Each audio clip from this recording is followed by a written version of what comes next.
ఓహో, బొట్టు అనేటువంటి పరిక్రమం మీ జీవితంలో కూడా ఉంది, కానీ మీరు స్వయంగా కాకుండా సాక్షాత్తు దేవుని రక్తమే మాకు ముద్రగా ఉందని నమ్ముతారన్నమాట.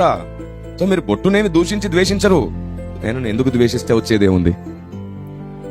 ఒక్కొక్క ప్రాంతంలో, ఒక్కొక్క దేశంలో ఒక్కొక్క ట్రెడిషనల్ ఫాలో అవుతుంటారు. దాన్ని కేవలం మతపరమైనదిగా మాత్రమే కాకుండా అది ఆ దేశానికి ఉనికిని చూపించేదిగా కనబడుతున్నప్పుడు, ఆ దేశ సంస్కృతిలో భాగం అవుతున్నప్పుడు మనం దాన్ని తృణీకరించక్కర్లేదు. మనం వారికి అర్థమయ్యేటట్లు చెయ్యాలి. అలాగని పెట్టుకోమనట్లేదు, నేను మళ్ళీ చెప్తున్నాను. మనం పెట్టుకోవడం అది రాంగ్ ఐడియాలజీ. ఎందుకంటే మనం ఆల్రెడీ తుడిచినా పోని క్రీస్తు రక్తాన్ని పెట్టుకున్నామని చెప్పేశాను. మళ్ళీ మనం వారికి ఏదో చెప్పడానికి, చూపించడానికి ఇంకొక రకంగా దాన్ని పెట్టుకోక్కర్లేదు. మనం ఎందుకు పెట్టట్లేదో చెప్పాం.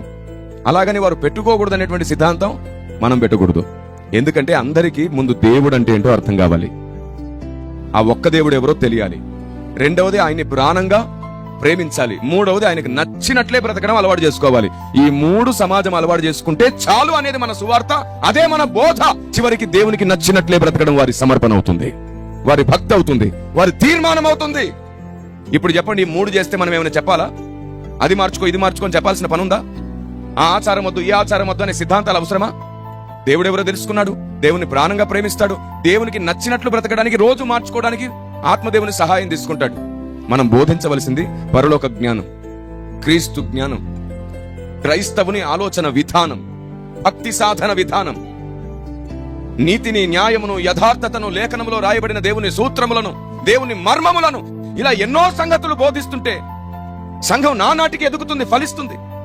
కానీ ఎన్నో అడ్డుబండలను పెట్టుకునే పిచ్చి మాటలు ఎందుకు, పిచ్చి సిద్ధాంతాలు ఎందుకు? యూదుల సిద్ధాంతాలు మనకు ఎందుకు సార్? ఎందుకు? వాళ్ళతో మనకెందుకు?